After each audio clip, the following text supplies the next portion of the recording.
This is the 17th season of Bass Talk Live with your hosts, Mark Jeffries and Matt Pangrat. BTL is brought to you by Lawrence, Bass Cat Boats, AFCO, Duck and Fishing, Strike King Lures, Sunline, Big Bite Baits, Spro, Exo Lures, Yamagatsu, The Bass Tank, and Denali Rods. BTL coming at you. Good Monday, everybody. Welcome once again to another edition of BTL Bass Talk Live, where myself and Ken Duke are going to talk bass fishing and anything else that we want to talk about. Ken, how you doing, man? Mark, I'm fighting a fever, but I'm doing okay, and the only thing that gets me out of bed today is Bass Talk Live. How about that? Man, that's pressure on me. I didn't want to ruin your healing process here. Pressure is all on me. I spent the day in bed yesterday with 102 fever, feeling better today. Just a little over 100 today. I'm hoping I won't let you down. You'll never let me down, Ken. No worries there. All right, good show today, folks. By the way, we do want to mention we did speak with Matt this morning. He is practice. I think it's day 2 of practice of the Central Divisional Nation Regional at Milford Lake in Kansas. And the conditions there, Kansas, kind of brutal. Cold, windy, nasty. Folks, they are calling. And yes, I'm going to talk about the weather. They are calling for snow on the final day of practice on Tuesday, 2 to 3 inches. Unreal. Jeez. Mark, I was only able to catch really your side of that conversation, but Matt was speaking so loudly and so, I don't know, passionately that I could catch a little bit of what he was saying. He did not sound really excited. No, in fact, he said, ask Ken Duke whether or not somebody has caught one fish to make it to nationals over 3 days or 2 days or whatever it is. I'm sure it's happened, but I don't know. You know, that's I talk a lot about how bass doesn't have great records that they've maintained through the years, and unfortunately that's true. But the nation records have been kind of woeful through the years, especially the early ones when you go way back. And we're actually going to talk about an early Federation Nation guy, hopefully later in the show, a guy by the name of Billy Phillips. All right, cool. We'll get to that. Our special guest today, the man that got it done at Heavy Hitters, Alton Jones, a sight fishing czar, Ken. He is, no doubt about it. I remember when he won a sight tournament on the St. Johns River some years back, and just really ingenious the way he approached those fish. I've learned a lot from Alton through the years. Yeah. We'll get into his sight fishing display that he put on, won $100,000, and the Heavy Hitters, got the big belt. And it had been a while since he had visited the Winner's Circle, Ken. It has, but Alton's always a threat. Anytime he launches the boat, he's going to be in the hunt, and especially, and not because Alton won a classic kind of on some deep water patterns. Dude, put that on Do Not Disturb. Got to do that. I'm so sorry. Jeez. I don't know who's got to call me as soon as Bass Talk Live starts. I know. Yeah, Alton's a sight fishing whiz, a shallow water genius. I know one of his go-to baits has always been the Yum Dinger. He's just really, really good in shallow water especially. Yeah, so we'll dive into his fantastic week that he had in the Carolinas. And then back to Matt real quick. His second Open was on Douglas Lake. He finished 64th. I did talk to him a little bit about it, and he had a very interesting couple days from a co-angler standpoint, and everyone will be able to see that on the video that he drops on YouTube.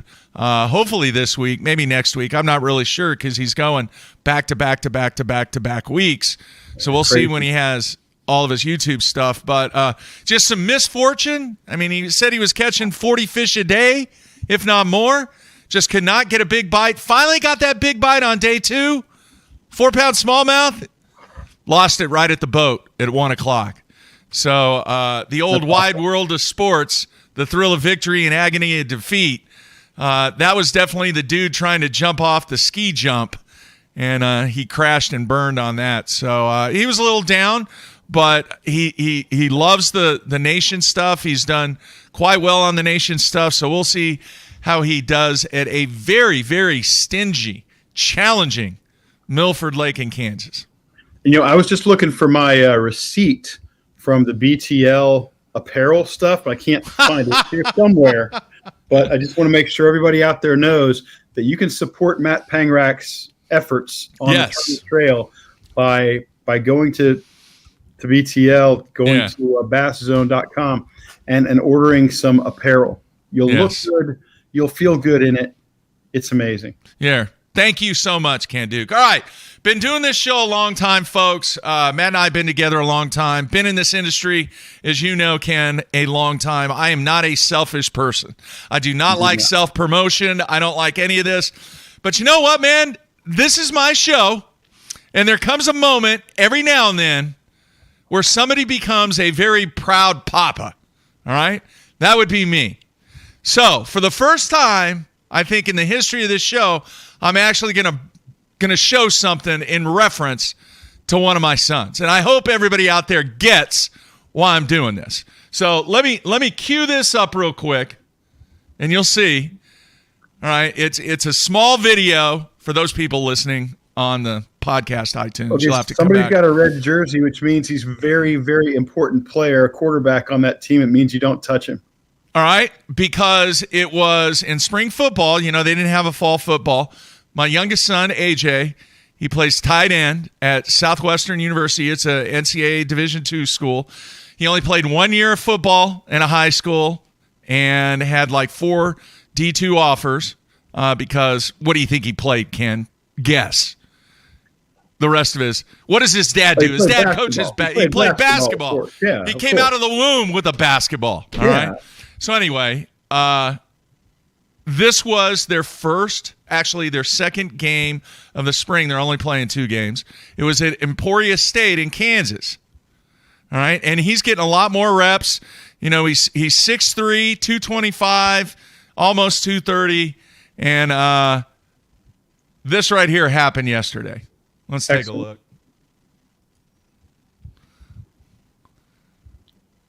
Little play action. Rolling out to the right.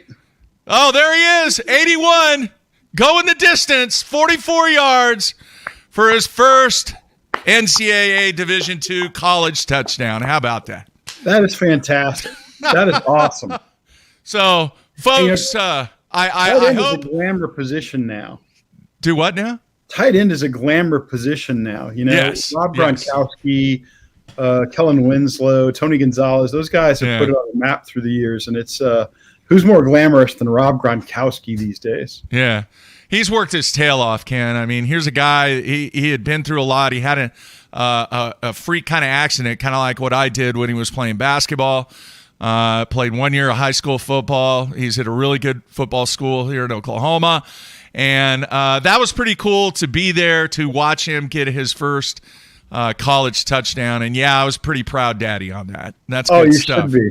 That's awesome. Yeah. Congratulations to you and your son for that. That's a big deal. Yeah, he called me late last night, and I guess one of the coolest things about that touchdown, and they ended up winning the game. They upset Emporia State 27-14.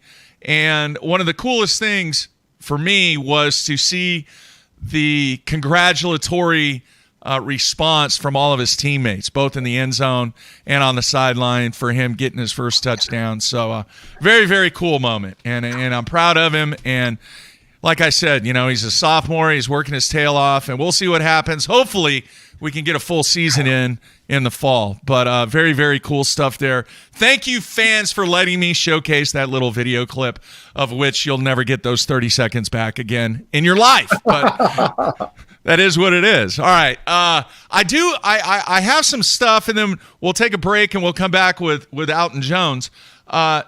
to get to Emporia, you go I-35, Ken, and you go over a body of water in Kansas, El Dorado Lake. Now, you've heard of El Dorado Lake, right? I have heard of El Dorado, and apparently it has some bass in it. All right, this place looks as fishy can look. It's got riprap. It's got standing timber. It had, a really, really good color. There was some stained water. I've never heard of anybody catching a bass out of this place. I don't know. Man. So somebody out there from the state of Kansas or surrounding areas, if you've caught a bass over 3 pounds out of El Dorado Lake, email me a picture, and I want to talk about you on this show because everybody that I talked to in Kansas said that thing is dry. There is not a single bass in that lake. So somebody proved these people that I spoke with over the weekend wrong because it does look fishy. I just haven't seen a fish ever.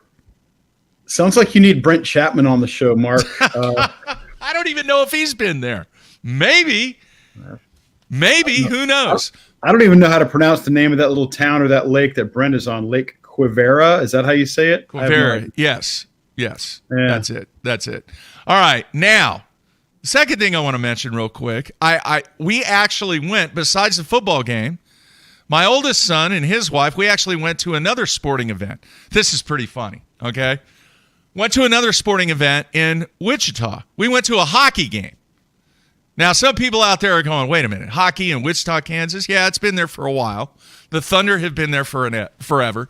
But it was really kind of unique because the whole COVID situation, they had like 6 and 7 seats in between where you were sitting. So you weren't sitting by anybody, and then they had these things over the chairs to where you couldn't sit in those chairs even if you wanted to. Right. But think about this, okay? Minor league hockey, not too many people there. What are the chances that somebody who, let's just say, they were having a pretty good time, Ken? They're having a real good time. It wasn't quarter beer night or anything like that, but they were having a good time. What are the chances that those folks were sitting right behind us? Approximately 100%. Oh, my gosh. But they were enormously entertaining. That's good. Enormously entertaining. I spent more time laughing at them about what they were saying because when you only got about 500 people in a 14,000 seating capacity arena, you pretty much hear everything that everybody's saying. You could hear what they were saying on the ice. It was traveling all over the arena. And this guy had some epic one-liners. But Wichita was playing Tulsa. Wichita ended up winning. It was a fantastic game. Couple of fights. It went to overtime. Just it was cool to somewhat get back to normal. Is how I saw that. I'm dying to get back to normal. Dying to get back to normal. Yeah. So I was a little tired, man. Talked to a lot of people. Actually ran into a couple of people there who knew about BTL at the hockey game. So it was it was pretty cool. Wichita, in fact, Wichita is one of the highest downloaded states in Kansas that we have for the show. So a lot of people BTL in Wichita like everywhere. It. Yeah. BTL is everywhere. When I'm on the show, I hear from friends all the time about what a disappointment I was on BTL. Yeah. It was really, really fun. Great weekend. Hockey, kids scoring a touchdown, going across El Dorado Lake, seeing a bunch of people that I hadn't seen for a while, and, trying to somewhat get back to normal. I'll be glad when I get back to normal. Heck, I'm a zillion miles away from being normal. Although some people would say I'm not. You're looking good. You're sounding good. if you're not 100% on your game right now, man, I don't think anybody watching can tell. Well, people say I'm not normal anyway, even if I did get back 100%. I've said that, but I rarely say it on the show. Yeah, it is what it is. It is what it is. So I am really, really interested. Folks, mark@basszone.com, send it to me. I want some pics of some 3+ pounder bass from El Dorado Lake. All right? El Dorado Lake. Place looks enormously fishy. Those Kansas lakes, a lot of them are really shallow, and when the wind gets up on some of that stuff, I understand you just head for the hills. You just scramble and run for your life. Yep. Who knows? All right, man. I know you're kind of down a little bit this weekend from your illness, but I got a quick question. I didn't get a chance to read it. Was there some stuff that went down with Pure Fishing in Plano? Can you talk about that at all real quick, and then we'll take a break? Absolutely. A lot of folks watching your show, of course, will know that Pure Fishing was in the process of buying Plano Fraybill some weeks back. Well, the deal got finalized on Friday or so of last week. So that's a done deal. Plano Fraybill now part of that Pure Fishing empire. Wow. If you will. Pure Fishing just keeps getting bigger and bigger. It's already the largest fishing tackle company in the world, but you can imagine how big it is now with those legendary brands under their umbrella. Wow. So done deal. The bigger just keep getting bigger. So true, man. It's very true. And of course, we're also seeing, another thing we've talked about a little bit on BTL in the past, Mark, is the influence of private equity money in the fishing industry. That's growing and growing. And of course, we're seeing that with things like, the big empire that Rather Outdoors, the company that owns Lew's and Strike King, what they're doing, they're building this empire. It just keeps, the big get bigger. Yeah. All right, good stuff. All right, everybody. Thank you for joining us on a Monday. We're going to come back with our special guest, Alton Jones, and I'm sure we'll talk a little bit about Baylor basketball, too. I don't know why. Him being from Waco. I'm sure that's going to come up. Are they any good? They're pretty good. In fact, they're probably one of the best championship teams in a very, very, very long time. I mean, they got some dudes on that team. So, and it showed. They ended up bringing home the hardware. Back to Waco. So I'm sure we'll talk about that. All right, everybody, stay tuned. Coming back with Alton Jones here on a Monday.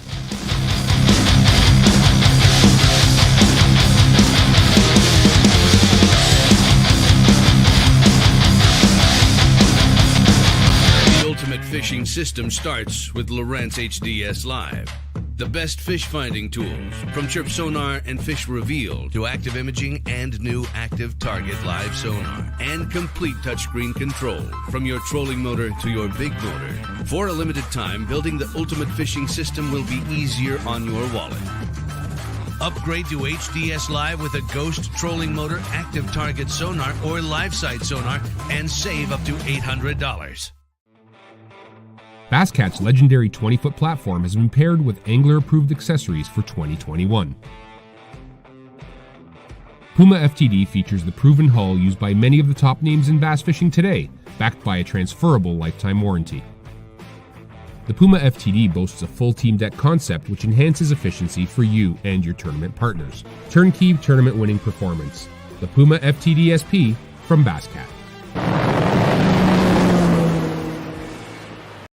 Let's face it, fishing electronics are no longer an afterthought. They've become a necessity.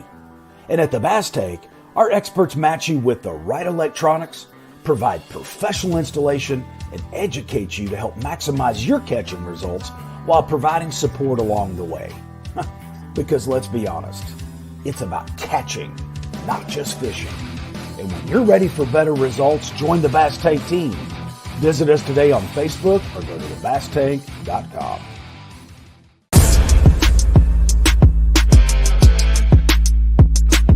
You've been waiting all week for this, and Sunline wants to make sure you're ready for it with bulk spools of all your favorite fishing lines.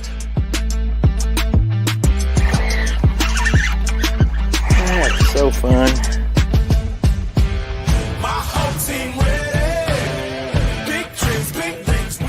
Bulk up with Sunline.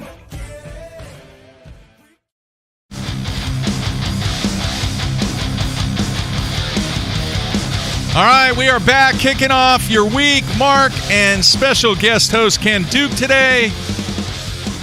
And it is time to go to our special guest. Hey, Ken, would you happen to know what the mascot is of the Emporia State Division II team? I believe it is a rare form of the aardvark. No, it is not. Are you sure? I believe they were the hornets. I don't know. They did this thing called stingers up, and they would hold up their little pinky finger like this, stingers up, and we were going stingers down.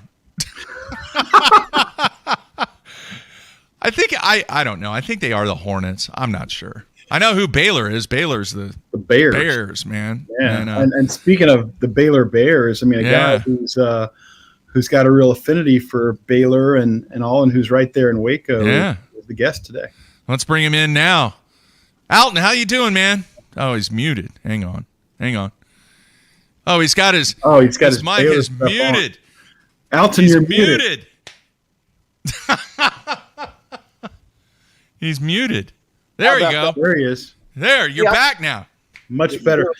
Alton, Mark only asks that I mute my microphone when I'm on the show, not you. That's great. Hey, okay, Ken, you're the fishing trivia guy. I'm going to ask you a fishing trivia question. You actually might get it. You don't know the answer, but you might guess it.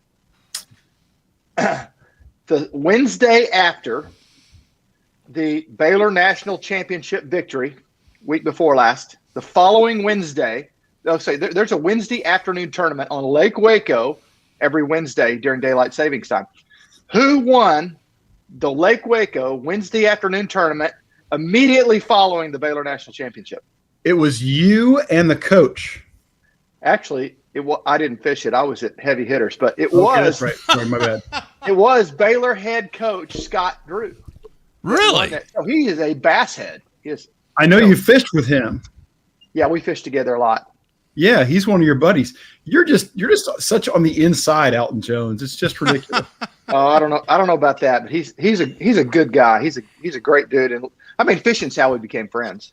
So that's a cool thing about fishing is people from all walks of life like to do it, and by being a bass pro, I have gotten to meet some people a lot cooler than me along the way, like you and Mark, for example. A nice parallel, nice save there, Alton. A nice parallel between bass fishing and basketball is after you win either one, you can cut down the nets. So you got that going. Oh, you know what? I guess that would be true. Of course, in Major League Fishing, we can't. No, not in Major League Fishing, and not in certain other tours either. But you could.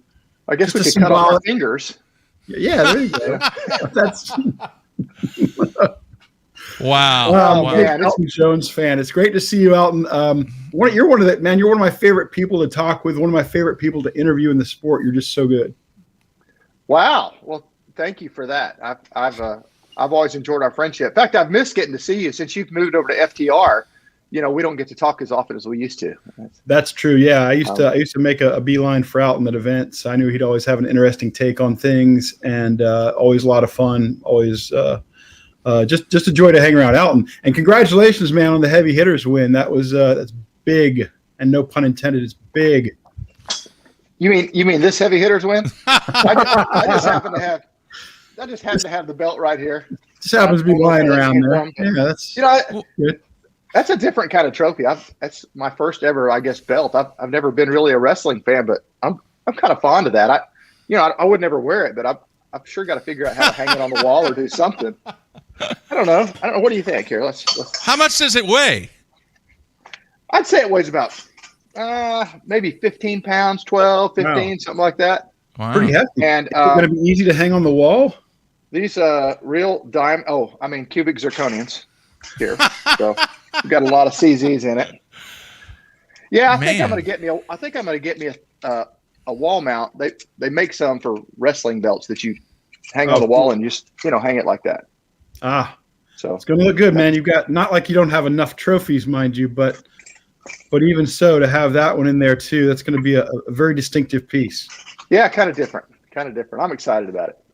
Very cool. All right, let's dive in a little bit to your victory. And I said this in the preview that I put out on the description, that we were going to interview one of the best sight fishing anglers in the world. And I truly believe that. I'm very fortunate to have spent some time on the water with you, Alton. And what I want to know and what I want you to pass on to the fans is, number one, what did you think things were going to be like from a sight fishing perspective on that final day?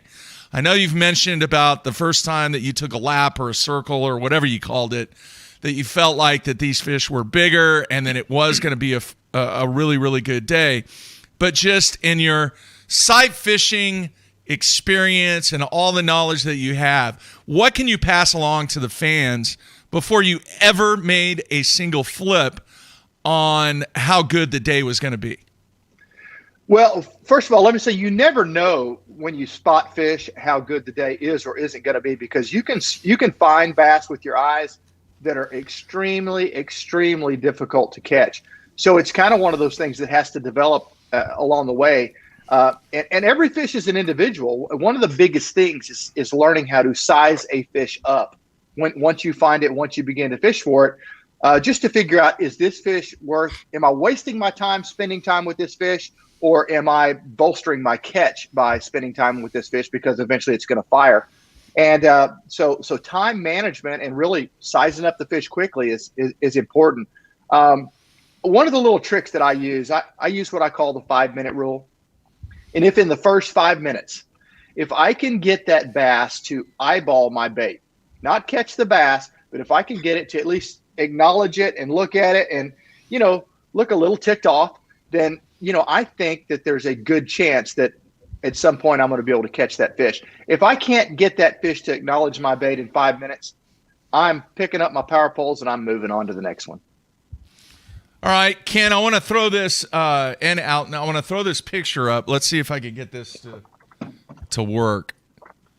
All right, that is a still shot from some of the video that was shot. Hopefully you can see that, Alton. And you do end up catching, I think, like a 3.5 pounder off this area. But if you could pass some knowledge on to the people that are watching and listening to this based upon what that area looks like right there, what would you tell the fans that the key factors of that area right there were?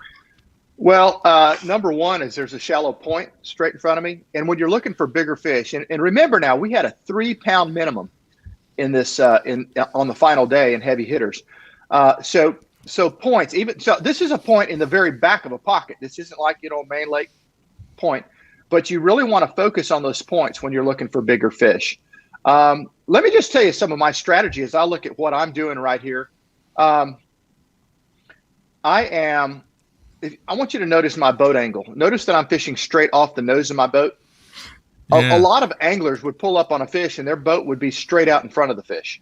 Okay, where the bass has a wide profile view of the entire side of that boat.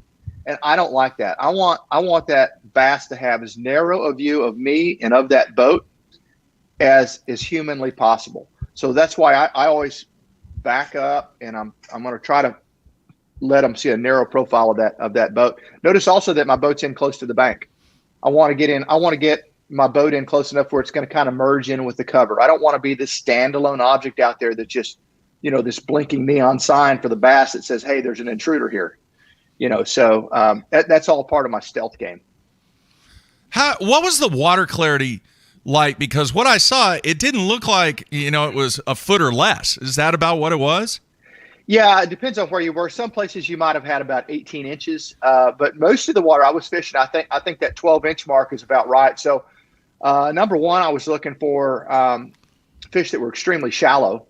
And the outside edge of this sawgrass, it's actually not cattails, it's sawgrass, was about in that 12 to 18-inch range. A good thing about a 3-pounder is he can be in 18 inches of water, but his back's only going to be a foot beneath the surface. So a lot of times I would just spot in the back of these fish. When you're wanting to fish a sight fishing tournament, you need to be moving fast, because what you're really looking for to find these fish is motion. I want to see that fish move. They blend in so well to the sawgrass and to the other kind of vegetation that's in there, to the bottom of the lake or a lay down, whatever, that they're really hard to see unless they move. And that's why a lot of times in a sight fishing event, you see guys moving fast down the bank with their trolling motor, because we're trying to literally spook that fish to see it move. And then we know it's going to return to that same spot. Then we can go set up, reposition, and wait for the fish to set back up and show us what it wants to do or not do. All right. That was really, really cool stuff. And for those people that were able to catch the action, I mean, it was a clinic, Ken. It was a clinic that Alton put on. I have no doubt. I mean, at some point during our conversation today, I want to talk briefly with Alton about his 2012 win on the St. John's, because I learned more about sight fishing from talking with Alton. I covered that tournament for BASS, and I learned more about sight fishing in a 15-minute conversation after that weigh-in than I had known probably in all my life before that. Just really insightful stuff about how he was working the holes in the eelgrass. But first, I want to ask a potentially awkward question. Alton, I hate to say this, but you, me, Mark, we're all about the same age, and our eyesight is not getting any better. Is sight fishing becoming more challenging as you get older, or has the knowledge you've learned about bass positioning and things like that and what to look for compensated for maybe our failing eyesight? Ken, everything's becoming more challenging. I'm not going to go down and break down a list for you, but those of you that are, I'm afraid to say that. Yeah, they know that, but maybe a little bit. My eye issues so far are really in the reading. Where I went from reading here to reading there to now I've got to have cheaters if I'm going to read something. But once I get past 5 or 6 feet, my eyes are still pretty good. I'm sure they're not what they used to be. But I've got good polarized glasses. I'm sporting some Wiley X's and have been for the last, 5 or 6 years. Just because they help me see bass better than here's a tip for everybody. When you're fishing for largemouth bass, you want to use something with a really light colored yellow lens, not like a shooting lens, but something that lets a lot of light in. Because yellow highlights green, and the back of a largemouth bass is green, and if you want to see them as good as possible, you need the yellow lens. Not true for smallmouth.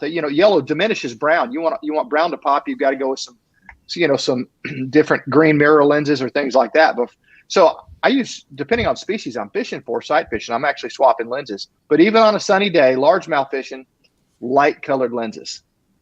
And that's true even in the situation that you're in there where the water's kind of dingy? Absolutely, because the bass's back is still green. So the yellow diminishes brown. So it actually hides that dingier water a little bit. It hides a lot of the glare. It hides the other dull colored objects, and it allows me to see. And look there, I'm looking at a fish in the shade. That's like the hardest. When you're in the sun and a fish is in the shade, that's really difficult. What was the longest? I'm sorry, Cam. What was the longest that you spent on a fish during this tournament? I spent a half hour on one I never caught. Wow! But it was one of those deals. It was a good solid 4-pounder, and it was the last 30 minutes of a period. So 15 minutes in, I realized that I'm probably not going to catch this fish, but if I do, it's a really good one. But I've only got 15 minutes. I don't really have time to go find another one, set up on it, and catch it. So I'm just going to finish the period out here and see what happens, So, wasting too much time on one you can't catch can really burn you. That brings up a great point. It wasn't long ago, Mark and I had Jason Christie on, and we got to talking about after Christie was off the show. I relayed to Mark a great answer he gave me one time when we were talking about bed fishing. How do you know when it's time to give up on a fish? Well, so it's a little bit different in a major league fishing format, sure, than it is in a 5-fish limit format. So if you're fishing a Big 5 tournament and you've got a nice limit and you're sitting on a 9-pounder, then it might be time to spend the rest of the day and just see Ish Monroe, if y'all watch that event, he spent half his day on $100,000 one fish, because he really wasn't, in a position where he's going to catch up and win, but that fish was going to be a game changer for him. And he hooked the fish and lost it. It's heartbreaking. But that's hard. I'm going to judge every single fish individually. The size matters. The way the fish is acting matters. But Major League Fishing, I'm not going to spend as much time on one as I am, because 2 2-pounders in Major League Fishing counts just as much as a 4-pounder. Absolutely. And Christy gave me a great answer. This has been years ago. I said, when do you know it's time to give up on a fish? And Jason Christie said, when it gets personal. And I thought that was kind of a pretty good answer. That's a good answer. Well, it is. And also when you determine that you're not going to catch that fish. Yeah. So that's kind of his point about being don't let it be personal and say, oh, it's saying I've just got to catch this fish. I love your answer because your answer takes in all the factors. How much time is left? How much time is it going to take me to find another fish? Yeah. That's obviously a lot more nuanced. Yeah. Probably the most important thing that somebody that wants to become a better sight fisherman needs to learn is that every bass is an individual. And when I'm sight fishing, I'm usually not looking for a magic lure. I'm not looking for necessarily a magic color. I'm wanting to look at that fish as an individual, see how it's responding. And then the 110 yards down the bank may be completely different on what I have to do to catch that fish. And so just keep an open mind with every bass you come to. Mark, I'm sorry to jump in here again, but Alton, when you're at Heavy Hitters where you're sight fishing for these fish, you can see the backs of the fish, if I understood you correctly, but you're not able to see your bait, are you? I'm not. Excuse me. I'm not. And so here's actually this is the tube I was using at Heavy Hitters. My rod's leaning up in the corner. The last time this was in the water was at Heavy Hitters. This is the one I caught my last scoreable fish on. And I want you to look at this color. This is completely different than what most guys use sight fishing. You see a lot of guys that are using a white or they're using a red, something very visible so that the fisherman can see it. Yeah. I follow a completely different train of thought. I want a really natural color. I don't need to see my bait on the bed. I've learned over the years to know where my bait is by how the fish is acting and by where I drop it bait on my cast, and so that's, again, it's something I do different than 99% of the other anglers out there that I feel gives me an advantage, but it's a little bit harder skill to learn. It's a lot harder to learn. I had a chance to go fishing with Shaw Grigsby a few weeks ago, and we were in Florida where there were some sight fish, and Shaw was saying, well, there's one over there, and he's pointing, and I'm thinking, you're just making stuff up, man. I can't see that. But yeah, that's very nuanced, and it seems like a lot of the great sight fishermen I know go with a more natural looking bait, something that looks like an actual predator to the eggs. Yeah, that's what I do. And, a tube, this is pretty old school, but around the spawn, it's still probably my number one lure, that or a stickworm, like, a Senko type bait are two of my favorite baits for that. But I'm also, here's a little trick that I use sometimes. Sometimes I'll pick up a big swim bait, like a 6 or an 8-inch swim bait. If I have a really large fish that I can't get to acknowledge my lure, a lot of times you can throw something really big over there and all of a sudden you'll get that fish hot. And I don't like to try to catch the fish on the big swim bait because that usually doesn't end well. You lose them or they you foul hook them or something like that. But I'm going to use that big bait to agitate that fish and get it in attack mode, aggressive mode. And then I can take my tube and throw it over there and catch that fish pretty quick. All right, very cool. Ken, I want to get into this. This is the first time in a long time that I can remember, and obviously you being the historian, you might be able to recall other situations like this, but somebody who is a seasoned tour veteran with all the wins that Alton has today, he has no ties to any bait companies, really. And that's somewhat unique, and he's actually, I think what are you doing, a YouTube series or something like that on this, Alton? Yeah, I just posted on my social media, my Facebook and my Instagram. Okay. It's called Alton Unfiltered. And for the first time in my career, I'm actually free to fish whatever baits I want to fish whenever I want to fish them. And so I'm just taking this opportunity to share that with my fans. And so I'll be putting out a video about heavy hitters and showing some video from that and what I was using it, why I was using it, how I was using it. But even when it's not a tournament week, I'm going to do some fishing here around the house, and I'll be showing people, hey, it's the first week of summer, and here's what I'm catching them on. Here's what I'm using them. Here's how I'm fishing it. Just little short 5-10 minute videos, but it's a lot of fun. They've been really well received. So if you're not following me on Instagram and Facebook, follow me, and I'll be putting all that free content out there throughout the season. That's fantastic. Yeah, all right. Fabulous teacher. Now, having said that, I'm curious because I know it exists. You walk back out to where you have all your stuff stored, whatever room it's in, and you're going through your stuff, getting ready for the season, and you see some stuff that maybe because of whatever limitations you had from being associated with the sponsor, that you see this group or you see this particular soft plastic or crankbait or whatever, and you're like, man, I got to make sure I got that in the arsenal when I go to Lake whatever. You have to have just some vintage stuff, Alton, that you're bringing out that maybe some people haven't even seen for a long time. And you made the comment before the show when we were getting ready that a lot of the old stuff is actually new stuff because it's going through that cycle. Do you have any of that stuff in your boat? Oh yeah, I've got lots of stuff in my boat like that. I've got stuff that's not even made anymore in my boat. Come on. You've always had that stuff in your boat. Am I right? Come on. Well, I have always had all that stuff in my boat, but I was never free to talk about it, even if I did use it. So that's the difference now. You and I need to talk about some of those wins from years back. No. Review. No, we don't need to talk about those wins from the past. We don't need to go there, Ken. We just need to read the old articles and we're good. But yeah, I got to tell you, 99% though of what I use is stuff that's currently in production.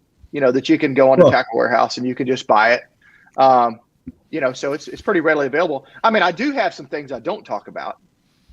Stuff that's homemade. I mean, things that are just like my proprietary idea. But if somebody else makes it and it's available on the market, I talk about it. Well, and you had a hand in designing a lot of those baits that you were using in the past. And I'm sure you're still using them because you did have a hand in designing them and they're exactly what you want out of a bait. Mm-hmm. But anyway, I'll back off. No, that's good. But let's talk about this tube for a minute. I mean, so just to Mark's point a minute ago. So this is something that was one of the hottest baits in the country a decade ago. 15 years ago, everybody was flipping tubes. Yeah. And now nobody does it anymore. So the bass that are alive now have never seen it. So I pull out this old tube, and this is a new lure from a bass's perspective. They've not seen it. They don't see them anywhere near like they used to. You pull out a Cinco now, and every bass sees that every single day. Now it still works. It's still a good bait, but it's not as hot as it used to be. So sometimes sometimes just going back through what used to work can help you kind of get in front of the curve again. Can you hold that up just one more time, a little closer? Because I have a question about that. Okay, that tube right there is a little bit skinnier. So what I want to know for the fans and really for myself, a lot of times I've seen fatter tubes compared to that. Was there any reason that you were using the skinnier one compared to the fat one? Every lure is a tool, and you have to figure out what's working on that particular day. This happens to be one of my favorite ones. It's made by Canyon Plastics. Okay. And it's a 3 3/4 inch tube, but it's got the right texture and the right feel. I want you to let's talk about my rigging for just a minute. So 3/16 ounce weight, and of course I've got a rubber peg. You can see pegged up on top of it. This is an owner a jungle flipping hook. But if you see where I've just got it skin hooked. I don't want that hook over here. I don't want to hook it like that because then there's an awful lot of rubber that hook has to come through when I get a bite and it's time to set the hook. Yeah. I want to take this hook and I just want to skin hook it on that back side so that when I get a bite, well, I didn't do a very good job of skin hooking that.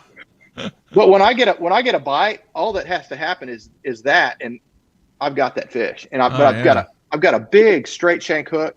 That's what I like for a tube. Why I like that jungle flipping hook is, I don't know if you can see, it's got a tiny little fluorocarbon keeper on it, but that really holds that tube up. One of the other problems with a tube is when you set the hook, it slides down and balls up like that and kind of bulletproofs you. But this particular hook holds that head up better than any I've found. So this is an example. I'm not sponsored by Owner Hooks. I buy these hooks. I get on Tackle Warehouse and I purchase these hooks. So I'm not trying to sell these to anybody. I'm just trying to, this is kind of what Alton Unfiltered is about. I'm not sponsored by this tube. I'm just telling people, hey, here's what's working for me, and here's why it's working. So, and I'm getting a great response from the fans. Everybody's really liking that. Well, there you go. Very cool. Very cool. I promised everybody that we wouldn't get into the Carolina rig situation again, Ken. So they're tired of hearing about that with me and Frank. We talk old school stuff, and we won't go down the path of the Carolina rig. Dude, I have to mention this.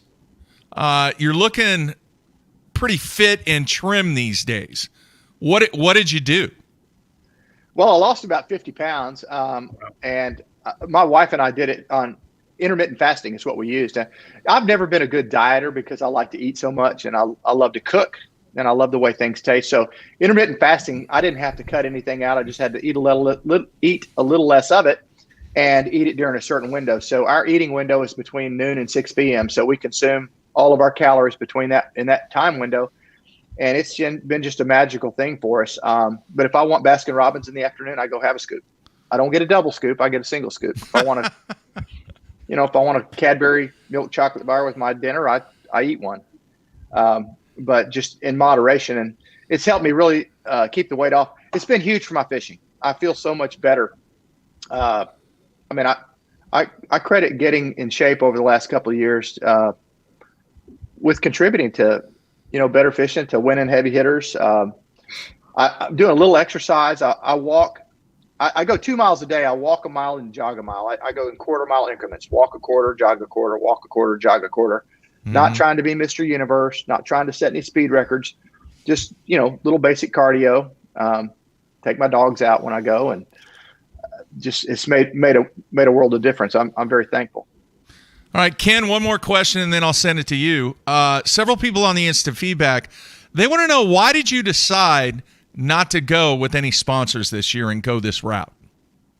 Well, so back during COVID, I was essentially fired by my lure sponsor that I had for, 18 years or something.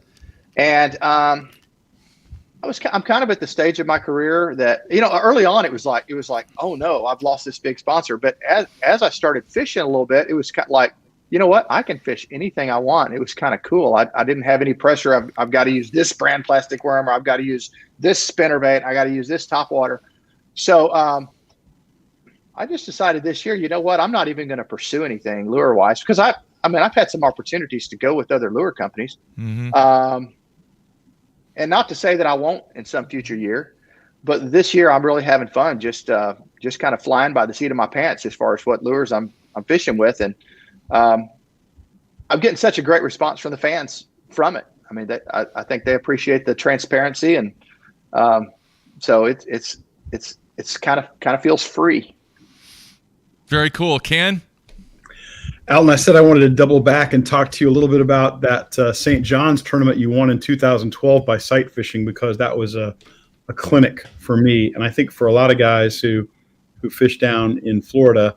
But it obviously has application no matter where you have bedding fish. And one of the things that was so cool to me was you were fishing holes in the eelgrass, if I recall correctly. Mm-hmm. And you were using the hole in the eelgrass. You were trying to get the fish to bite. You were trying to get your bait on the side of the eelgrass hole closest to you so that the fish couldn't see you. If I recall correctly about that, you were using that hole in the eelgrass to shield you from the fish so as not to reveal your location and that big, unusual boat thing in the way. Can you tell us about that a little bit? If maybe my recollection is wrong. No, you're right. You've got an amazing memory. So especially a big fish is much less likely to bite when she's looking at you also. So when I could draw her away from the center of that bed and draw her over toward that eel. So this eelgrass now, it's literally a wall of eelgrass that came all the way to the surface of the lake. And so, there's a big, 4-foot diameter hole in there. If she's sitting in the middle of the bed, she can see me. But I could pull her to me. I could pull her up against that wall. I couldn't see my bait, and I couldn't see I could see the tail of the fish. You can tell a lot about what a fish is doing by watching her tail. If her tail's motionless, she's not doing anything. If that tail comes up, she's gone nose down on your bait. So I could still kind of see her, but her eyeballs were hidden. And it was so much easier to get a bite once I could coax her to a part of that nest where she couldn't see me. And the point that will help anybody, no matter what the situation is, that hiding from a bass is critically important.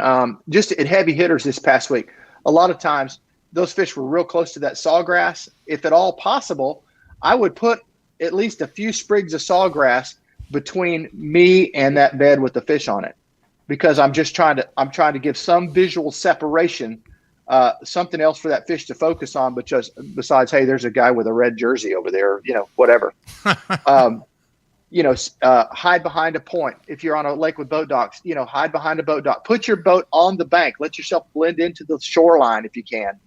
Anything you can do to minimize that fish's awareness of your presence in its environment is advantage angler.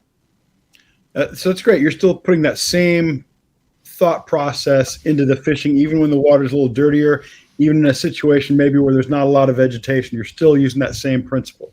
100%. That's one of the most important things you can do, is just always think about ways to hide from the fish. Here's another one people don't think about. Sometimes you'll have a fish that won't even come back to a bed with you there. It may be a really easy to fish to catch if you could ever get her to come into the bed.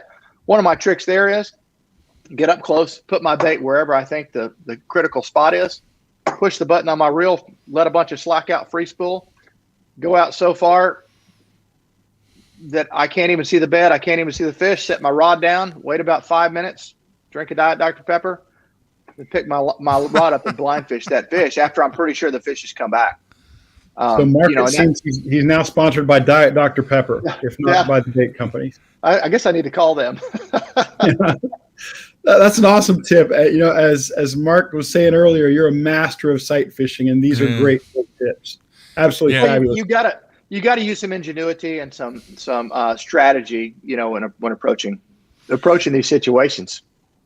Do you enjoy sight fishing? Is that something you're really into? I love it. It's kind of the time of year I live for. I mean, this time of year at home, I'm on the lake almost every day when we have the right conditions to look at them. That's another thing, Mark, I want to mention to the audience here is this guy, Alton Jones. When he's not fishing tournaments, he's still usually fishing. Yeah. It's crazy. I know from years back, having gone on a media junket, that Alton would take a motorhome down, and he would spend a month or more on Falcon or on some other lake down around there, and just get totally dialed in. So on days when he's not working by fishing, he's still fishing. It's pretty crazy. Jimmy Sue says I'm a workaholic. Yeah. Hey, a couple people on the instant feedback want to know, when it comes to sight fishing and glasses, do the mirrored lens make a difference, or does it even matter? No, for me, that's more for styling. What's important is what you can see, not what people see looking back at you. That's just my opinion. Now, there may be an optometrist out there that would tell you something completely different about that, but my best sight fishing lenses for largemouth are not mirrored. I'm not saying mirrored. I do have some mirrored ones, and they work in certain situations. But just get a light color. If you're going to do a mirror, the green mirror is the best one. All right, there you have it. Now, some people have mentioned what you're doing on the instant feedback with the social media and the videos and stuff like that. What else are you involved with from a technology standpoint? Because it seemed like over the years you've kind of dipped your toes into a lot of stuff from a technology standpoint, be it stuff with apps and iPhones and all kinds of other stuff. What are you involved with right now? Yeah, well, I've always been a gadget guy. I love my computers. I before I was a professional fisherman, I actually had a small computer store here in Waco, Texas. That was my job. So I have developed an app. It's called Bass Force, and it's a tool that really lets you put some cool technology at your fingertips. So this is it. And we actually, I don't know if it'll show up on the screen, but we have 9 pretty good pros on here. Myself, Edwin Evers, Jason Christie, Aaron Martins, Brandon Palaniuk, Skeet Reese, Jacob Wheeler, Kevin Van Dam, Gerald Swindle are pros. What you do, though, is you put in the conditions of your day of fishing. So I put in that it's the spawn, it's 70 degrees, the water temperature is 65, the water clarity is dingy, and then you can hit picks and you get the top 5 lure choices for each one of those pros. And the way that helps me is, so I've got a screen right here. It allows me to look at what other guys are picking as well. And so it helps me to dial in really quick. So is my tube really a good choice? What other pros think I should be using a tube? And it keeps me from having to change lures all day long. It allows me to just focus on, hey, here's the top 5 lures that all these guys think we need to be using right now. And if I will just focus on these, I'll find me some fish. And so anyway, it's a great tool. The number one question that I always get asked by fans is, what lure should I be fishing in this situation? So that's why we developed Bass Force. It's available for iOS. Android is almost ready. So we'll have it for Android in about a month. Very cool. Very cool. Cool stuff. It's $9.99 a month. And, you can get unlimited queries for best fishermen on the planet. All right. Several questions. Back to the sight fishing stuff. Can you go through very quickly your guidelines or guidance on line when it comes to sight fishing? So I'm going to use as heavy a line as I possibly can for the conditions. I was fishing around that sawgrass, which is pretty tough stuff. So I was using 30-pound braided line at Heavy Hitters with a 20-pound fluorocarbon leader on it. But if you're fishing super clear water and if you're someplace where you can see down 10 feet, obviously you may need to go down to a spinning rod. You may have to go down to 7 or 8 pound test line. But so kind of like anything else, let the conditions tell you what you need to do. Clearer water, lighter, dirtier water, or heavier cover, feel free to go bigger. Bass, when they get locked on a bed, are usually a little less line shy than bass that are just feeding somewhere. So you can usually get by with a little bit more line power sight fishing than you can otherwise. All right. I've said it a zillion times on this show.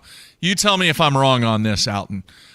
In my opinion, out of all the great sight fishing anglers that I've spoken with over the years, if there are people out there that want to become better at this tactic, there's one thing, and that's time on the water. It's going out there, spending as much time both catching and missing when you're sight fishing that you actually learn and become better with all those catches. But more importantly, the misses. The misses sometimes tell you more than the actual catches. Am I wrong or right? No, you're right. Listen, that's not just for sight fishing. That's about any technique in all of bass fishing that you want to learn. Reading it is great. Ken, you're a great writer. You put out some great stuff, but there's no substitute for actually going out on the water and doing it. And in sight fishing, what you want to be doing with that time, sure, fishing for fish, catching fish, but study the fish's behavior. Look how the female behaves when she comes up there. Look, is the male by himself? Is there a female around? Are there eggs down yet? I mean, all those situations are different. And study that and learn that so that you can identify those scenarios quickly and you can adjust your technique accordingly. But yeah, spend that time. It's fun for me. Sight fishing to me is kind of a cross between fishing and hunting. And I love to hunt. When you can see a fish, the problem is the fish can see you. So there's some gamesmanship between you and that bass that goes on. And, about the only thing I can outsmart sometimes is something with a brain half the size of my thumbnail, but sometimes I still lose that battle, between me and the fish. And so it's humbling, it's challenging, it's fun, all the above. What was the best thing about this win to Alton Jones? Good question. I think the best thing for me was just it had been 9 years since a major tour level win in my career, and I still felt like I had more wins in me. But after 9 years, you kind of start to doubt yourself, and I'd come close, and I'm like, do I really still have it? And so it was kind of confirmation. I had never won a major league fishing event under this format. It's a different format. It's a difficult format. It is a very hard, challenging format, which is one of the things I love about it. But I'm like, am I ever going to win a tournament in this format? And now, I get to say the answer is yes. And so now I feel like there's another one in my future somewhere. I hope if the Lord's willing. Very cool. A couple of people want to know, how often is that app updated with information? How often do you guys update it? Each pro updates it as their lure choices change. 3 or 4 times a year, we put out a major update that will have new lures that, different lures get hot. So Brandon Palaniuk may say, hey, I need to add this lure to my arsenal. So it's updated. It's updated on a fairly regular basis. All right. Ken, anything else? Yeah, just a thrill to catch up with you all. Congratulations again, man. What a great win.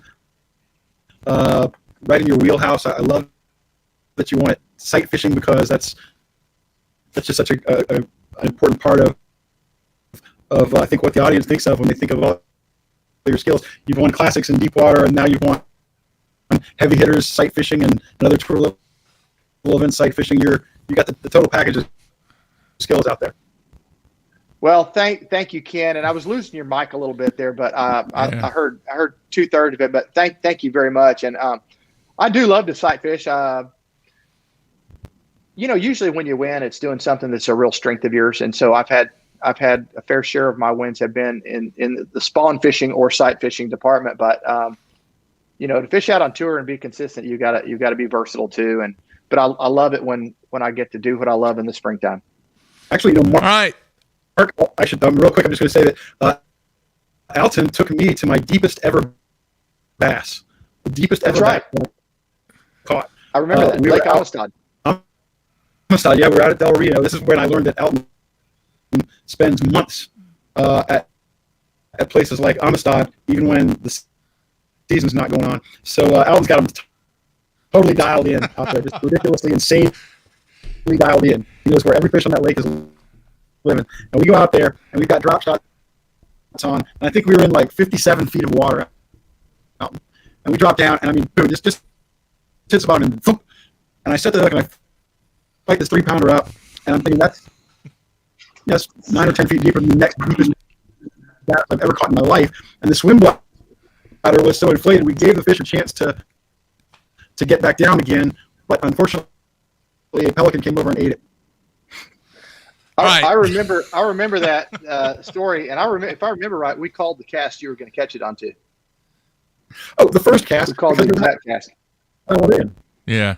Hey, Ken, do this. All right. I'm gonna ask Alton a couple more questions, but in the meantime, because we want to close stuff out, go ahead and leave, and then go back and click on the link again because your audio's messed up. Sorry about that. Yeah. All right. So he'll be back. Alton, I've got to ask you a couple of questions. Just and these are kind of greedy questions on my part, but I'm curious. One, how would you rate the Baylor basketball team this year of the all-time Baylor basketball teams? Oh, of Baylor basketball teams. Yeah. This year's team and last year's team, which was essentially the same group of guys, is the number one team Baylor's ever had. Yeah. No doubt. Scott has spent a couple of decades now building this program for us. I don't know how to rate it as far as other teams in history, but I know it was fun this year having them and being able to watch them. And, it was really cool that with Scott being a friend of mine, kind of getting an inside look at it. I've gotten to go address the team a couple of times over the years, and cool. It's neat. Yeah, it's really cool. Really cool. And then the other question that I have, does he, and because I'm a basketball coach, I'm just curious, when you guys are on the water fishing, does he talk basketball or does he just leave it in the gym? It's funny because when we're together, he wants to talk fishing and I want to talk basketball. I'll tell you, one of the funnest days I've had in a long time, I got to fish with Scott Drew and his dad, Homer Drew, who's a legendary coach, and his brother, Bryce Drew, who coached at Vanderbilt and also played in the NBA. Had all three of those guys both at the same time. And it was great to see. Did you know that before every one of Scott's games, they actually get on a 3-way – I may not be supposed to tell this, but they get like on a 3-way conference call and kind of strategize together. So they got 3 basketball minds all at it. But yeah, they want to talk fishing. They're as passionate. They are super passionate about their fishing. Wow. All right. That's cool stuff. And then I have to ask this, once again, kind of selfish. And I just don't know because I haven't seen it, but have you been out with Chip and Joanna? I have not. I'd love to do that. I'm shocked. Yeah, right. Have you fished on any of their ponds or any of their lakes or anything that they have? You know, they lead a pretty private life here. You know, they're not like pro fisherman famous. They're like Hollywood famous. Oh yeah. You know, I mean, I've met them before. My daughters used to go to the same private school where their kids went, so we'd like see them at an event. I say hi, but they don't know Alton Jones, and yeah, so I really don't have any connection with them. But I love. But you're famous, dude. You're famous. Well, you need to do something on one of their private lakes or something like that, or do something at the silos. Believe me, I've tried. I've tried to get access into that group, but you know, I really don't know anybody there to let me in. So if anybody out there has the inside scoop, you know, call me. I'm sure your basketball coach friend might have a connection there. He does. I guarantee he does. Heck yeah. All right. Wow, I'm shocked by that. Well, that's something you need to see if you can get in the books there. For sure. Alton. All right, man.